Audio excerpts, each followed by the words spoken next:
marketing, explosive growth, and revolutionary secrets that can catapult your business to new heights. You're now listening to the Underground Marketer Podcast with your host, Tudor Dumitrescu, the one podcast devoted to showing new businesses how to market themselves for high growth. Welcome to the Underground Marketer. This is the place where we deliver the real truth about marketing and explore big ideas that can help new businesses thrive and grow into big ones. I'm your host Tudor, and today in our very first episode we'll discuss the question of what is marketing and what you need to know about it to be successful with a new business. The mistakes that most people who start a new business make is that they believe that the same tactics that work for a big business in terms of marketing are going to work for them. And of course, nothing can be farther from the truth. In terms of marketing for very big corporations, what works there will very often not work for much smaller businesses. And there's a lot of muddled thinking very high up in marketing because money can be wasted. Big corporations can afford to throw money out the window. They don't really care that much if this one marketing campaign is going to work or not. Whereas you, the new business, you care about every single dollar that you put into marketing and you want to get a result out of it. That means that for you, every dollar that goes in has to be productive. And there's no ifs and buts here. You have to make it work. And this means that you need a much higher degree of critical thinking and a much higher understanding of marketing and how it works. And that's exactly what we're going to get into today. You know, I don't think that I have to say this, but basically, if you don't know the rules of the game, if you don't know what marketing is, if you don't understand what it is, and you're trying to be successful in marketing your business, you're going to fail. It's like playing or trying to win in chess without properly understanding the game and the rules and the dynamics. It doesn't really work. So the first thing to discuss here is the question of what is marketing.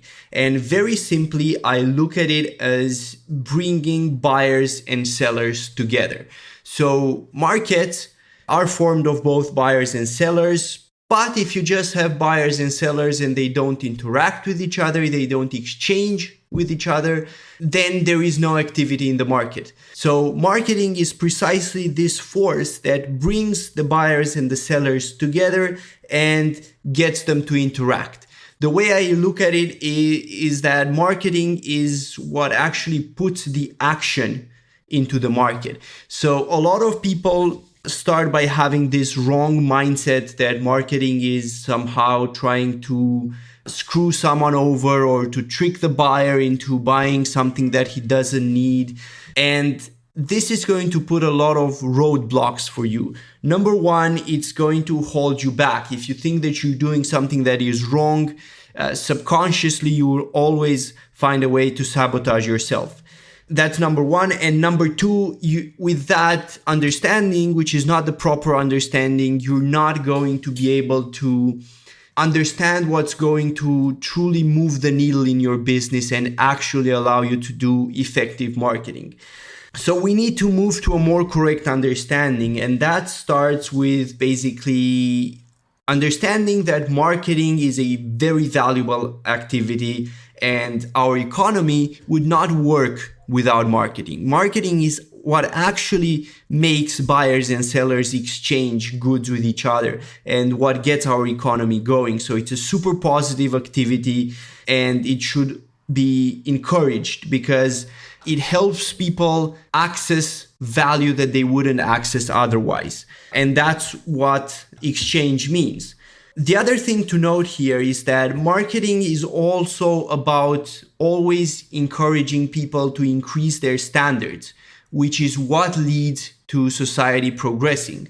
You know, if we never increase our standards, if we never want to be better than we were in the past, we're never actually going to improve. So improving is realized through a process that involves understanding that the current situation is limited and it could somehow be better. And that's what you're doing when you market something. When you reach out, for example, to potential clients, whether that's through PPC advertising or more directly, it ends up being all about illuminating a problem for them, because many times they don't know that they have a problem, and you help illuminate that problem for them. And after that, of course, you introduce your product and how it can take them to the much better future that you paint for them. So marketing is what has gradually caused our standards in society to increase. And of course, this leads to more production of goods and higher prosperity and higher wealth for everyone. So it's a mistake to think that marketing is to be blamed for the ills of society. Many people complain about consumerism and they think that somehow marketing is responsible for that. But that's not actually true, because blaming marketing for the ills of society is much like blaming guns. Marketing in the end is just a tool, and it can be used for promoting something that is constructive and adds value to society, or it can be used to promote something that is destructive. So how the tool is used will depend on the person using it. So the tool itself is value neutral. It's neither good nor bad. But of course, it can be used for either good or bad. Fundamentally, what marketing does is that it redirects existing desires that exist in your prospects.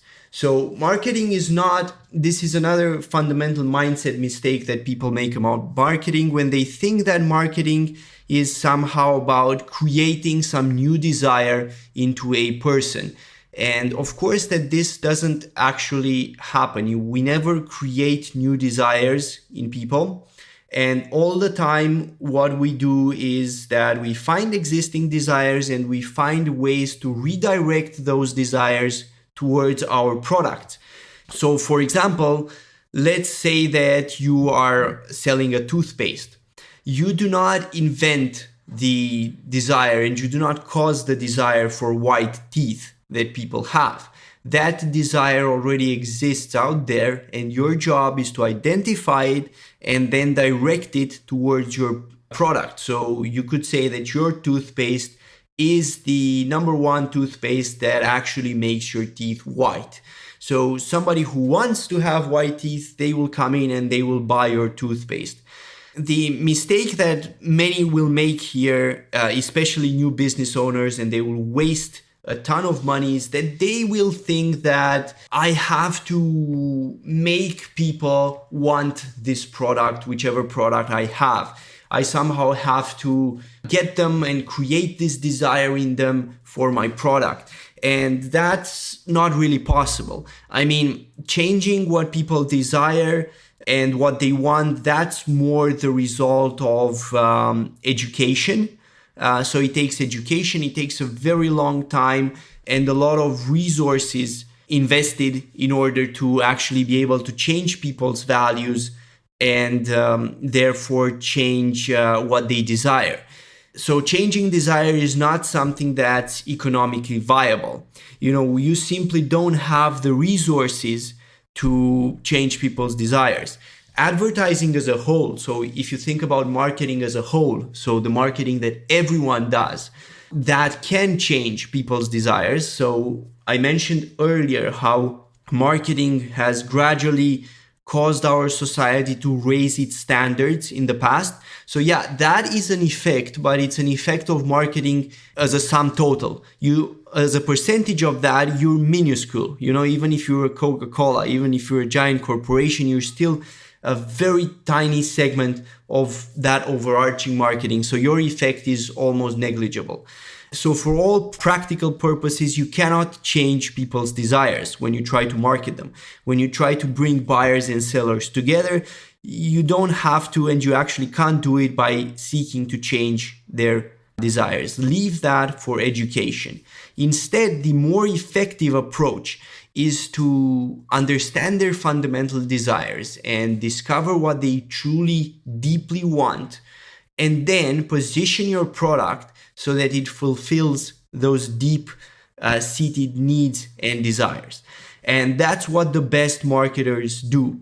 If you think about somebody like, for example, Steve Jobs, who was an outstanding marketer, that's exactly what he did. He looked at what people truly wanted and he found a way to give it to them through his products, like, for example, the iPhone, or even earlier, the iPod. Both of them were successes, but they did not change what people desired. They just gave people a much better way to fulfill their desire, which was already there. So this is the number one starting point for marketing. You have to learn how to identify what your market desires. And the most effective way to do this is to actually engage with your market. A lot of founders and a lot of new entrepreneurs, they think that they can sit in an armchair, and dream up a new product and everybody is going to just buy it pretty much as soon as they make it. Of course, that's not how it actually happens. Without marketing, without actually learning how to put your product out there and relate it to the values and desires of your target market, you cannot actually get any sales. So that's what you have to do. And the way that you do it is that you actually engage with your market. So it's important that you get in touch with prospective customers, you talk with them, you discuss their problems and the potential problems that your product might solve, and you listen to them. So listening and empathy are very important in marketing because they actually provide you the mechanism that you need to better understand your customer and actually learn what they want so that you can give it to them, right? Because it's a very simple equation. If you have something that somebody else wants, they will be willing to exchange with you in order to get that item. And of course, they pay you in money and you give them the item or the service. So it works equally well for a service. And that means that you need to engage with them. So you can either go and search for forums or groups, Facebook groups, LinkedIn groups, doesn't matter what kind of groups, but basically you're looking for communities where your target segment is concentrated so that you can engage with them. You can ask them questions, you can maybe interview them and try to identify what sort of desires they have, what drives them, what pain points they have, what unresolved needs they have, and what they're basically frustrated about in their day-to-day life. And this is basically what's going to start giving you insight about the market and what the market wants and what the market needs, so that then you can start providing it, and you will also learn how to speak to the market so that they can relate to your product.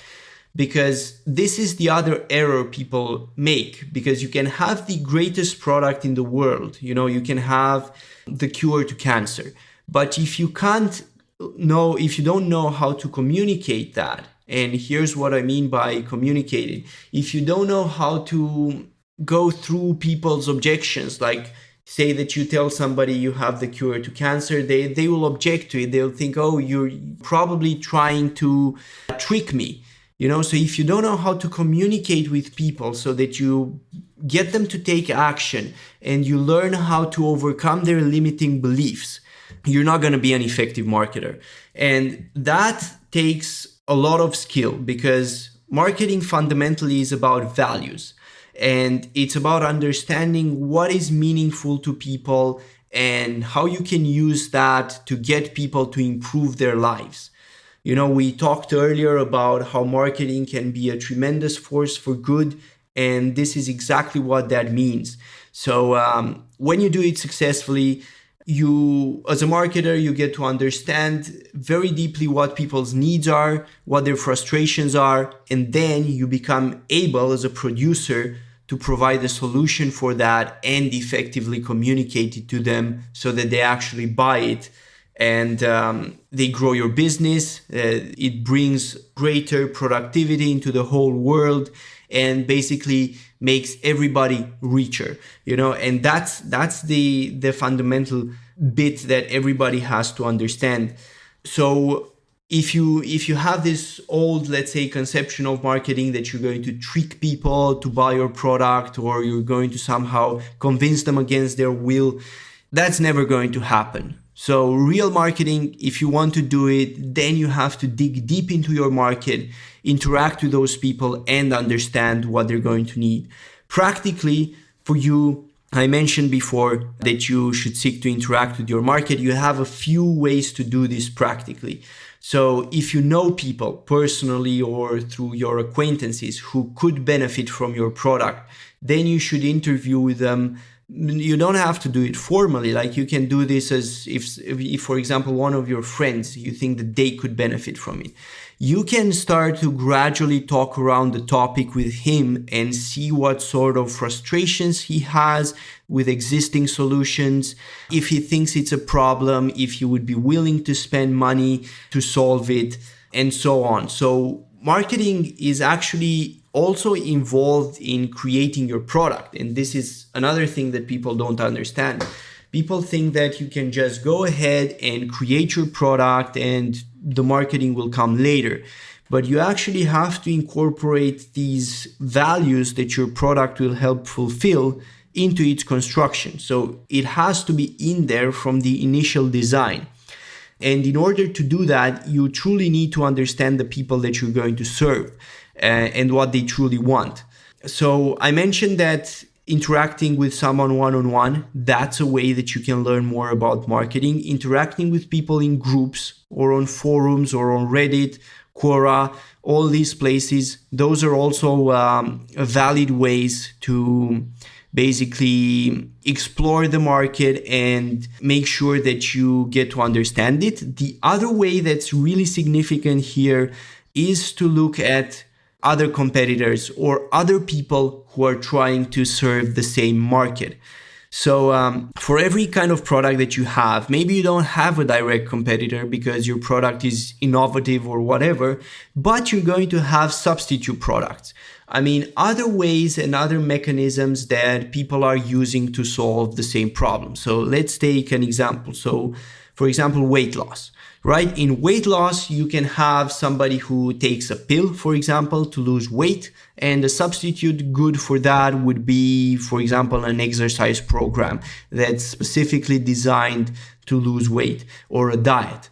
Those are substitutes. They basically have the same goal, they fulfill the same values, but they have a different mechanism to achieve that fulfillment.